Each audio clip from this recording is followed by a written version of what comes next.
Hola, ¿qué tal? Saludos cordiales en profundidad de campos del canal del Senado de la República de Chile para todo el país. Hoy día vamos a conversar con el senador Francisco Huenchumilla Jaramillo, militante demócrata cristiano, representante de la Araucanía en la Cámara Alta. ¿Cómo está, senador? Mira, para lo que estamos viviendo la pandemia, yo diría que bien. Nos hemos cuidado adecuadamente por acá por el sur. Así que con mucho frío nomás, Sergio, pero bien, bien. En la zona central se observa una especie de chipe libre, mucha gente por las playas, otros de vacaciones para el norte, unos pocos para el sur. ¿Cómo se ve el panorama por su zona? Lo que pasa es que el encierro ha sido muy largo, Sergio. Entonces, la gente con tanto encierro se empieza a deprimir, quiere salir y empieza a desbocarse un poquito la cosa, se desordena el panorama. Entonces mucha gente sale porque, bueno, el encierro ha sido muy largo. Esta es una pandemia que es única, digamos, en tantos cientos de años en el mundo, ¿no? Porque ha sido muy larga, muy difícil. Así que por eso que se desordena un poquito la cosa. Hoy hay unos cuantos varones y damas que quieren salir, pero salir elegidos presidente de la República. ¿Cómo ve el panorama usted ahora que ya tenemos una candidata que está en carrera, la presidenta del Senado?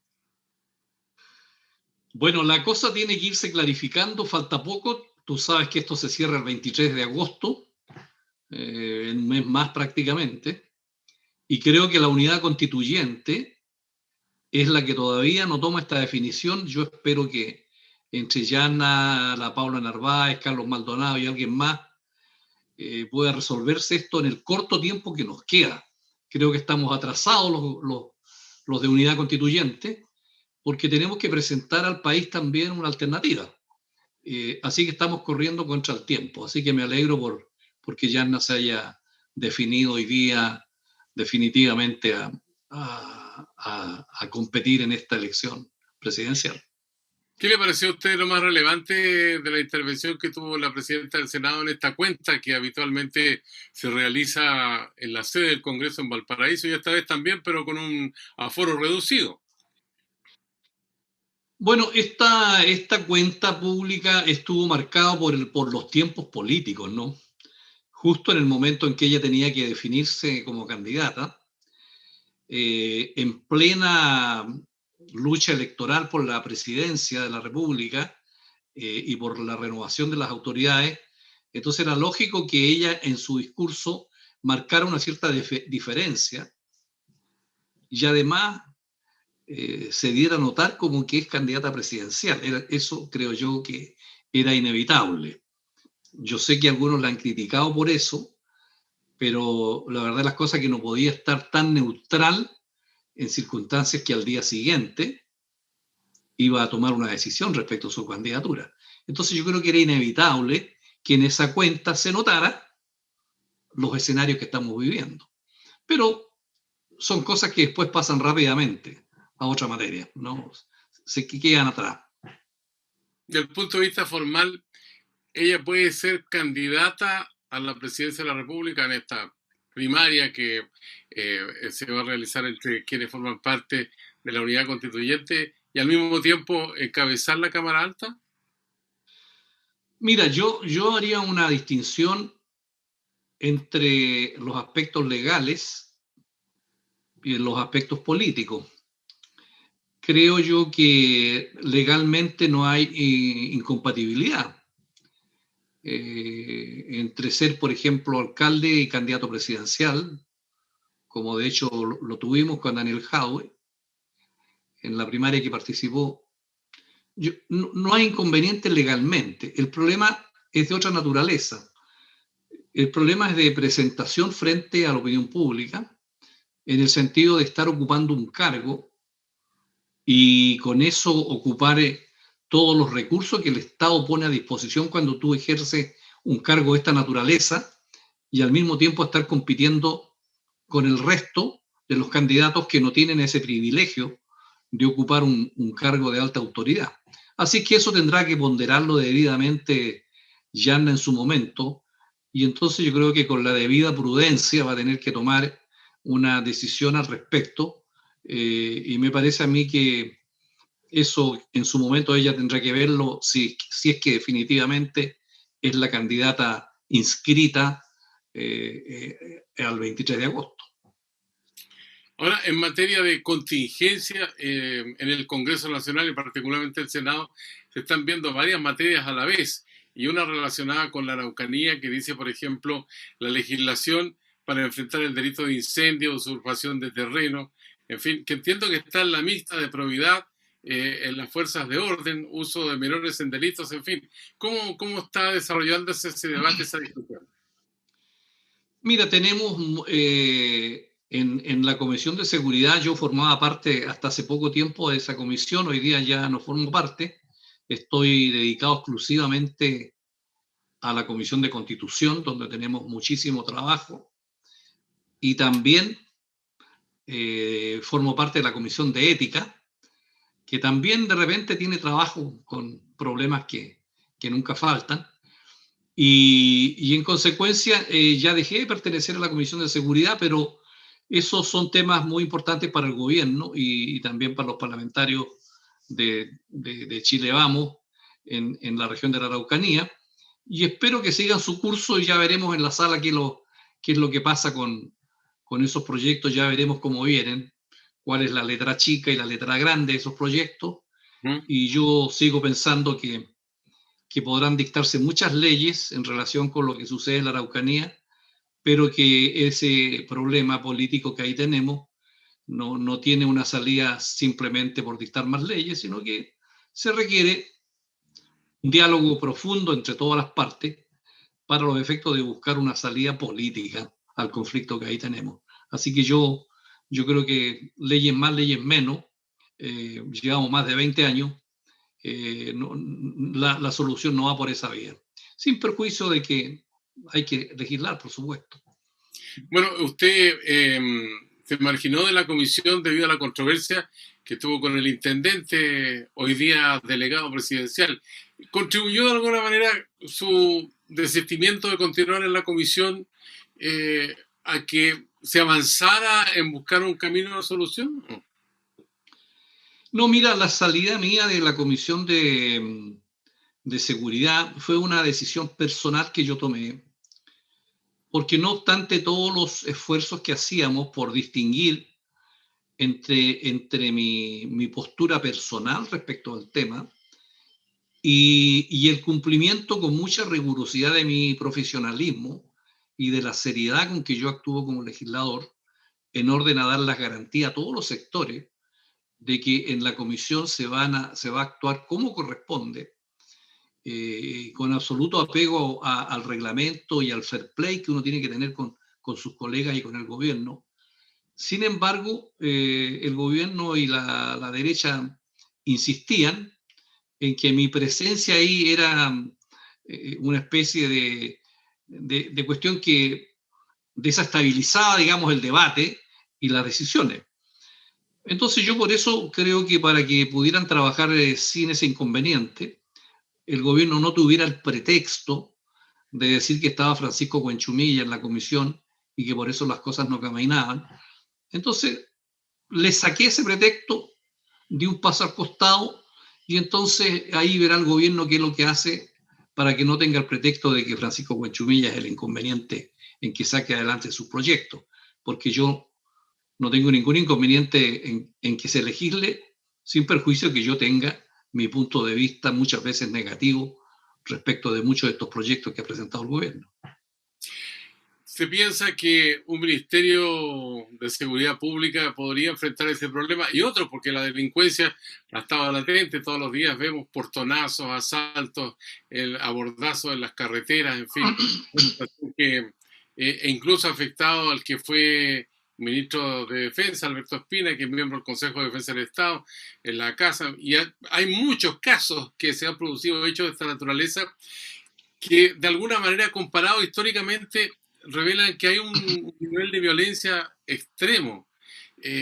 Incluso a gente que le arrebatan en la calle el celular, los golpean, los botan, qué sé yo, o en el caso de los mismos motoristas que andan repartiendo mercadería, algunos también actúan en el narcotráfico otros son agredidos por terceros. Tenemos un clima que es bastante complejo y pareciera ser que la institucionalidad política no se está haciendo cargo de eso. ¿El Ministerio de Seguridad Pública podría enfrentar esto con éxito, piensa usted, o no? Mira, la delincuencia es un hecho social que nos persigue desde siempre al ser humano. Y esto que sucede en Chile también sucede en otras partes del mundo, pero a mi juicio, yo creo que aquí en Chile el problema que hemos tenido es que se persigue el combate a la delincuencia solamente desde el punto de vista del derecho penal, o sea, de perseguir los delitos, investigarlos y sancionarlos.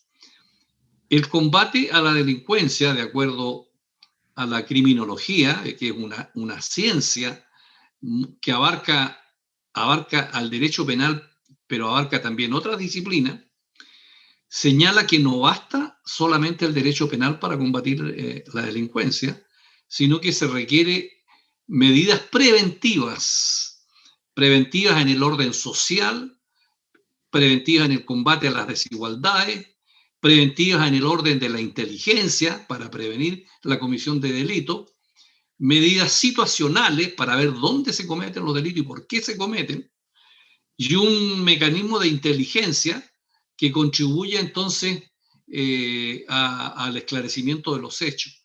O sea, el combate a la delincuencia es una cosa más sistémica que no se agota solamente en el derecho penal. Y a mi juicio, lo que aquí se ha hecho en Chile es centrar exclusivamente en el tema de los delitos y las penas y en el actuar del Ministerio Público. Creo que un Ministerio de Seguridad Pública podría ser un instrumento muy importante, valioso, para tener una visión más sistémica del combate al narcotráfico y a la delincuencia, y no solamente centrarse en las penas y en dictar periódicamente leyes que lo único que hacen es endurecer las penas en circunstancias que la delincuencia es una cosa multifactorial, multicausal, y por lo tanto se requiere de un combate más sistémico, con todas las herramientas que da la criminología, que da las políticas criminales y que también da el derecho penal. Pero es una cosa multidisciplinaria y no solamente en materia de subir penas y pensar que el Ministerio Público, los carabineros van a resolver todos estos temas.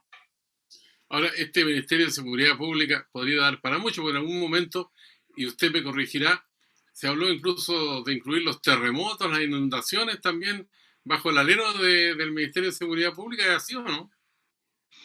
Claro, efectivamente se pensaba cuál era el concepto de seguridad y cuánto abarcaba el concepto de seguridad. Entonces yo señalaba ahí en una de las sesiones y me acordaba de un libro que había leído de Freud, que lo tengo por aquí en mi biblioteca, porque tengo aquí, estoy trabajando en mi casa, en la biblioteca que tengo, un libro que se llama el malestar en la cultura.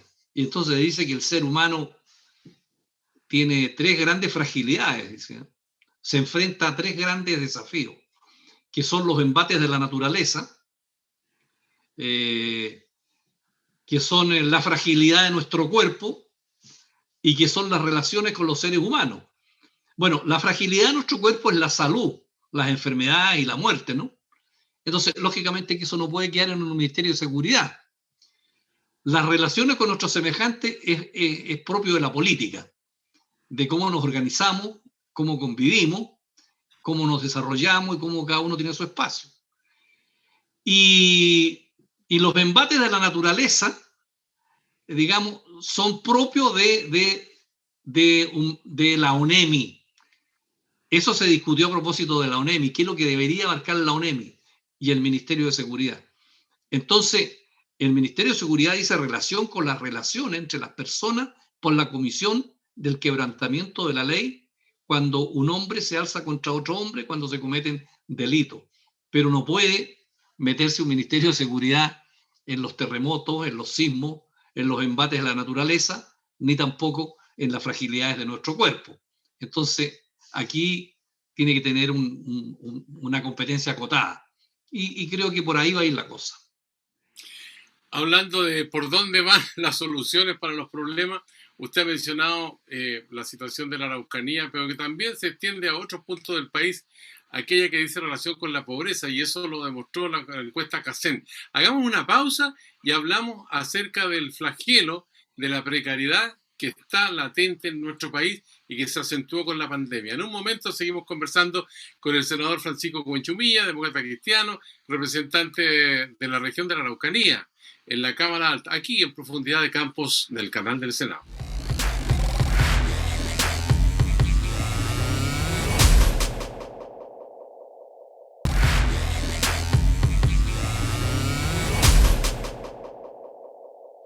Ya estamos de vuelta con el senador Francisco Conchumilla, representante de la Araucanía, militante demócrata cristiano. Y bueno, senador, hablamos de la pobreza, la encuesta CACEN, que es un problema que se venía desarrollando en una progresión positiva, pero de repente con la pandemia viene un estancamiento y una caída. Y quedamos, bueno, en un pésimo lugar.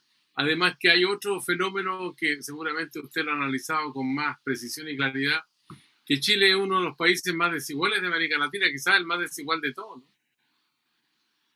Mira, Sergio, yo siempre pienso que los seres humanos a veces pecamos de soberbia, pero profunda, ¿no? Yo creo que a Chile nos pasó eso, ¿eh? Y al mundo también, ¿eh?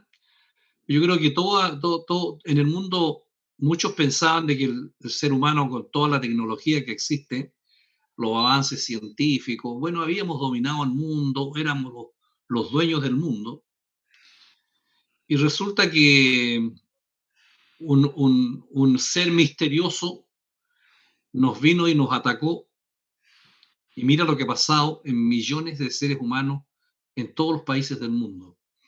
Entonces la soberbia del ser humano nos hace pensar que somos inmortales y que hemos superado muchos de los problemas que hay. Y bueno, no superamos la peste de 1918, la peste española o la peste negra del siglo XIV, y ahora en pleno siglo XXI hemos tenido este ataque de este virus mortal, y entonces que ha tenido efectos, digamos, de partida en la salud, por supuesto, de las personas, en la fragilidad, en el sufrimiento, en la muerte, pero también en la economía, donde, digamos, se han perdido, bueno, las inversiones, los trabajos, se han cerrado todas las pequeñas y medianas empresas, la pérdida de empleo, la incertidumbre, el encierro de la gente. Uno ve las noticias todos los días y ve lo que estamos viviendo en todas partes. Entonces, lógicamente que se produjo pobreza, porque, por ejemplo, hubo sectores de la actividad económica que están cerrados desde hace meses o más de un año. Entonces, lógicamente que la economía se resintió, los empleos se perdieron, la gente se hizo más pobre, quedó en la indigencia en muchos de ellos. Entonces, Pero los ricos, muy ricos, se hicieron mucho más ricos todavía según los datos estadísticos. efectivamente, porque hay industria como la farmacológica, como la industria, la misma industria tecnológica, esto mismo que estamos usando ahora, el Zoom, era una cosa que no la usábamos hasta hace 2 años atrás, porque no era necesaria, porque estábamos todos trabajando presencialmente. Y esto nace hoy día y llegó para quedarse. Es un adelanto, evidentemente. Pero los dueños de todas estas tecnologías han ganado una plata inmensa en el mundo, digamos, porque tienen millones y millones de suscriptores, y lo mismo la industria de la entretención por la vía también electrónica. Entonces, mientras la inmensa mayoría se empobrece, unos pocos se enriquecen, y en Chile ha pasado lo mismo. Los más ricos de Chile han subido sus ingresos, y la CACEN dice que hay más pobreza. Entonces, la próxima presidenta de Chile o presidente, el que venga o la que venga, la tiene muy difícil, paralelamente con una convención constitucional para hacer una nueva constitución. No viene fácil el panorama, y tampoco se tiene un horizonte cierto de hasta cuándo vamos a volver a la normalidad. Entonces, bueno, ahí está lo que yo decía al principio, que tenemos que ser más humildes como seres humanos, porque en cualquier minuto estamos expuestos a esto, por mucho avance científico que tengamos. Señor Huichumilla, usted habla con mucha pasión acerca de este fenómeno que afecta con más intensidad a la Araucanía. Hay pobreza, hay hambre incluso en ámbitos que tienen que ver, digamos, en esos sectores donde los recursos son muy escasos, muy precarios. Los niños sufren mucho también en la Araucanía. Pero por otra parte, fíjese usted que el gobernador regional es el único que obtuvo la derecha en todo el país de los 16. Ahí fue la única parte donde Pinochet ganó el plebiscito. Sebastián Piñera obtuvo una votación impactante en la última elección, también en la Araucanía. Entonces, ¿cómo se puede explicar ese fenómeno? Usted que es un hombre de carne y hueso, impregnado con la Araucanía. Es que esta región, fíjate que tiene características muy especiales, porque es la última región donde se integra territorialmente al Estado nacional, al Estado chileno. El Estado chileno llega aquí formalmente, digamos, cuando se funda Temuco, que es en febrero del año 1881. Antes, el pueblo mapuche estuvo en la frontera entre el Biobío y el Tolten. Entonces, evidentemente, este es un territorio nuevo, conformado por gente que vivía acá, como era el pueblo mapuche, por muchos chilenos que llegaron con el ejército chileno cuando vino acá, Con don con los, Cornelio Saavedra. exactamente con los colonos y sus descendientes, pero estamos hablando de 3 o 4 generaciones. Entonces, esta es una sociedad regional fragmentada, dividida, y más encima con un conflicto político que nos ha perseguido, digamos, por los 140 años que vivimos acá. Entonces, con el aplastamiento y la usurpación de sus territorios que sufrió el pueblo mapuche, devino no solo la pobreza, sino que también la discriminación, el racismo, y eso ha permanecido hasta el día de hoy. Y además ha traído la falta de confianza en el Estado, la pérdida de credibilidad en las instituciones, y por eso que un sector del mundo mapuche se fue por la vía de la violencia política, y que ningún gobierno, ni de centro izquierda, ni de la derecha, ha logrado entrar al fondo del tema. Entonces, esta región tiene esas características muy especiales. Una región con conflicto, una región nueva, una región dividida, con una demanda frente al Estado que este no ha respondido y con una profunda pobreza. Y con el pueblo originario, digamos, más fuerte probablemente de América, que ha sido el único que ha resistido el embate de 3 imperios. Porque en el siglo XV, en el 1460 por ahí, los mapuches detuvieron a los incas en el Maule, cuando entraron acá. Después se enfrentaron a los españoles y firmaron la paz el año 1641 con el Parlamento de Quilín, aquí en la comuna de Lautaro, cerquita donde estamos acá. Y ahora en el siglo XXI, una destacada académica mapuche preside la convención que va a redactar la nueva constitución para el siglo XXI. Entonces, con todos los inconvenientes de precariedad, de pobreza que existen, mira la fuerza espiritual que tiene este pueblo, de cómo ha logrado enfrentarse a la adversidad, y hoy día, ni más ni menos, que en la convención que por primera vez en 200 años va a redactar la nueva constitución, es presidida justamente por una mujer perteneciente al pueblo mapuche. Entonces eso te da la referencia de cómo tiene esa capacidad de adaptarse a los nuevos tiempos y de estar presente con gran habilidad política, porque un grupo de 7 convencionales son capaces de colocar a uno de los suyos en la presidencia de la convención. Entonces, Senador, tiene luces y sombras esta región. cuando uno ve que la presidenta de la Convención Constitucional es mapuche y además tiene un currículum con 2 doctorados, tiene un magíster, tiene especialidad, en fin, y se ha manejado de la manera como lo haría una académica del nivel que sea ella, que estudió incluso en el extranjero. Pero eso ha provocado espanto en mucha gente. Dice, pero ¿cómo una persona mapuche está a cargo de dirigir la redacción de la nueva constitución? Este país se volvió loco. Yo lo he escuchado eso en privado y también en sordina.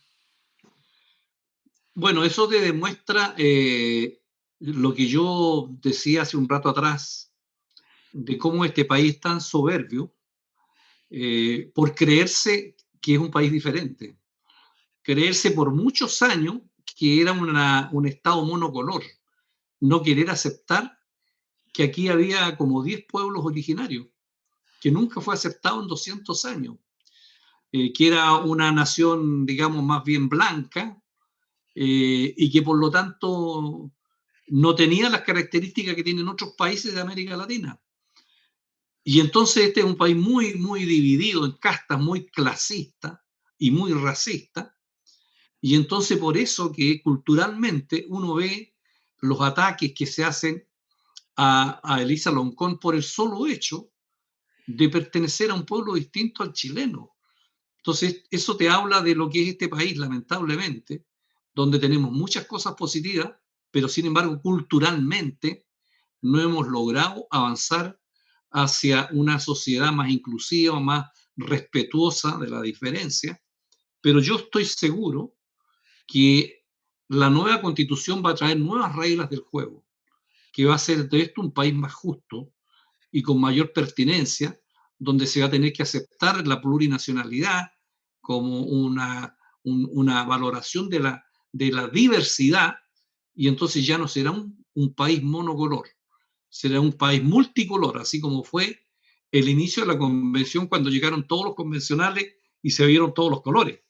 Así que yo, a pesar de todo, soy optimista. Senador Huenchumilla, cuando uno observa este logro que usted ha destacado con tanta claridad del pueblo mapuche de llegar a encabezar la Convención Constitucional, pero ¿cómo se podría entender por el resto de los habitantes de este país que surjan voces desde la Araucanía que digan no nos representa?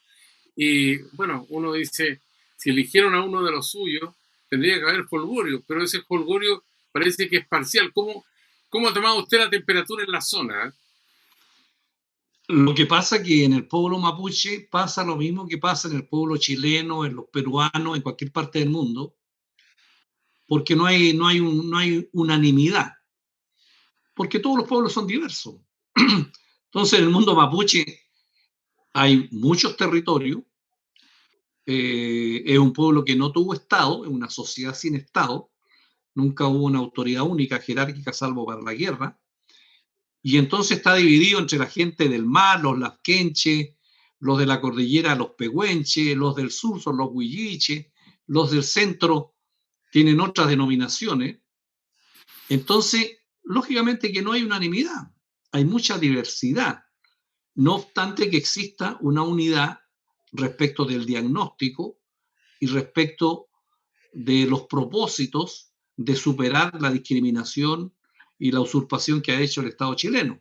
Pero cuando tú hablas de mecanismos, de estrategias, de manera de enfrentar las cosas, bueno, ahí no hay acuerdo. Entonces, unos están por una vía, otros están por otra vía. Forma parte de lo que somos los seres humanos, no hay unanimidad, digamos, ¿no? Hay un problema también que ha estado en la agenda y muy intensamente, es la descentralización del país. Y se pensó que con los gobernadores elegidos democráticamente por los ciudadanos, eso iba a representar un factor importante para descentralizar. Pero hubo un problema al comienzo ahí porque el gobierno tomó recursos que estaban destinados al trabajo de los gobernadores y se los llevó para ponerlos en función de sus delegados presidenciales en las regiones, pero como hubo tanto rechazo, devolvieron la plata al fondo para los gobernadores. Pero al mismo tiempo tienen otros problemas, por ejemplo, se quejan los gobernadores que los han relegado a una oficinita nomás ahí donde era la antigua intendencia regional y que al mismo tiempo le han prohibido a los seremis, secretarios regionales y ministeriales, que hablen con los gobernadores si no tienen la autorización expresa del delegado presidencial. ¿Cómo lo ve usted? Yo, Sergio, francamente creo que esas son puras tonteras que han hecho las autoridades actuales respecto a los gobernadores. Porque todas esas tonteritas se van a resolver. ¿Sabe por qué? Hay que darle tiempo al tiempo. Los gobernadores son nuevos actores políticos que aquí han entrado. Y una vez que se consoliden en el curso de los años, una vez que la nueva constitución les dé las atribuciones que tienen que tener y tengan, digamos, la prestancia necesaria, van a estar respaldados por los miles de votos que los colocaron ahí. Ya no va a ser el intendente un funcionario supeditado al poder central, un súbdito del Ministerio del Interior. Va a tener personalidad propia. Y cuando esto se consolide, en las próximas elecciones vamos a tener personajes que van a tener más poder, digamos, que los senadores, que los diputados. Si se van a unir, van a representar a millones de personas. Entonces están llamados a jugar un rol distinto. Así que yo diría que démosle tiempo al tiempo, ya tendrán presupuesto, más atribuciones y tendrán un buen edificio donde puedan hacer sus tareas con dignidad. Y yo creo que el delegado presidencial al final va a desaparecer, pero esto es un camino al andar. Así que yo me quedo con que esta es una gran innovación que hay que darle tiempo para que se consolide. Una cita de Antonio Machado: caminante no hay camino, se hace camino al andar, cantada por Joan Manuel Serrat. Efectivamente. Así es la vida. Tiene toda la razón Antonio Machado. Vamos a tener voto obligatorio con este Congreso o con la nueva Constitución. ¿Cuándo llega el voto obligatorio? Y si es que va a llegar, ¿qué piensa usted al respecto? ¿Es necesario? Es necesario, creo que fue un error haber implantado el voto facultativo o voluntario, porque el voto obligatorio dice relación con que todos vivimos en una comunidad y por lo tanto participar en las elecciones es para ver cómo se toman las decisiones colectivas en una comunidad formada por millones de personas. O sea, la pregunta es, ¿cómo toma decisiones una comunidad de 18 millones de personas como Chile? Tiene que tomar decisiones colectivas mediante sus representantes. Y por lo tanto, lo menos que uno le puede pedir a la gente es que vaya y diga, mire, yo voto por esta persona para que tome decisiones colectivas obligatorias. Porque la democracia, en definitiva, y la política es gobernarnos a nosotros mismos. No podemos gobernarnos los 18 millones, tenemos que tener una forma de gobernarnos. Y esta democracia representativa, que podrá tener sus carencias, todavía no encuentra una fórmula que la reemplace. Y por lo tanto, yo lo que le puedo pedir a la gente es que, mire, al Estado le pedimos tanto, de partida que nos dé seguridad, que nos dé tranquilidad, que nos permita vivir, que nos permita ayudarnos en nuestra salud, ayudarnos en nuestra vejez, en la muerte. Lo menos que puedo hacer yo es ir un día cada 4 años y depositar un votito y elegir a mi representante. Entonces tiene que ser obligatorio. Ese proyecto lo tratamos en la Comisión de Constitución del Senado, lo va a ver en la sala pronto y espero yo que en la próxima elección, no sé, en 4 años más, eso pueda estar vigente. ¿Con una cámara o con 2 cámaras como tenemos hasta ahora, Senado y diputados? Bueno, yo he escuchado mucho de que los convencionales quieren tener una sola cámara. Han andado rondando esa idea. Pero yo creo que también la convención está en un proceso de aprendizaje, porque nosotros por primera vez en 200 años tenemos este órgano colectivo nuevo, que no existía. Y la mayoría, el 90% de los convencionales son personas que nunca habían sido, digamos, miembros de un órgano colegiado como estos. Entonces, todo esto es nuevo. Mire, trabajar en un organismo colegiado es muy difícil. Se lo digo yo que cuando fui alcalde trabajé con el Consejo Municipal. Cuando fui intendente trabajé con los CORE.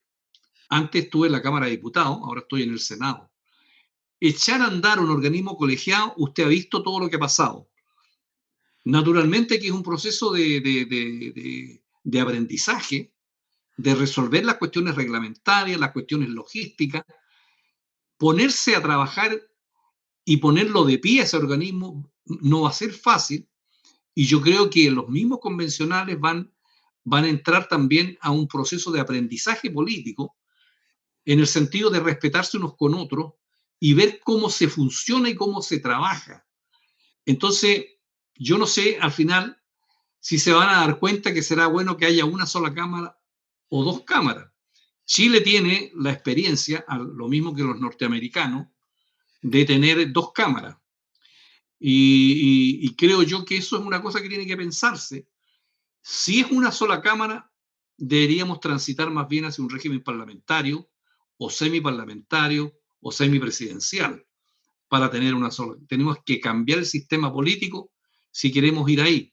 Pero si tenemos un régimen presidencial, a mi juicio, las experiencias que ha tenido, por ejemplo, Perú, no ha sido una experiencia muy, muy exitosa. Y lo mismo ha pasado con Venezuela, lo mismo ha pasado con Ecuador. Entonces, en Europa funciona el unicameralismo, pero son regímenes parlamentarios fundamentalmente, y el Senado tiene una función más bien decorativa, como por ejemplo puede ser en Inglaterra con la Cámara de los Lores, o en Alemania, o en Francia y en España, ¿no? Entonces, yo creo que es un proceso pendiente de maduración, así que no sé cómo irá a salir eso. Senador Francisco Cuechumilla, lo he escuchado con mucha atención y supongo que también que quienes siguen estas conversaciones en profundidad de campos en el canal del Senado también. Así que muy agradecido de que haya conversado con nosotros a través del sistema Zoom, que ya es parte de nuestras vidas, ¿no? Así es, pues Sergio, ha sido un gusto conversar con usted y los saludo desde el sur de Chile, de la región de la Araucanía, que tiene tanto tema, pero que al mismo tiempo tiene una naturaleza privilegiada y muy linda. Así que mucho cariño y saludos a todo Chile a través de las ondas y las imágenes de nuestro canal del Senado. Gracias, senador. Será hasta la vista. Hasta la vista. Chao, chao. A usted que sigue estas conversaciones, le decimos hasta siempre.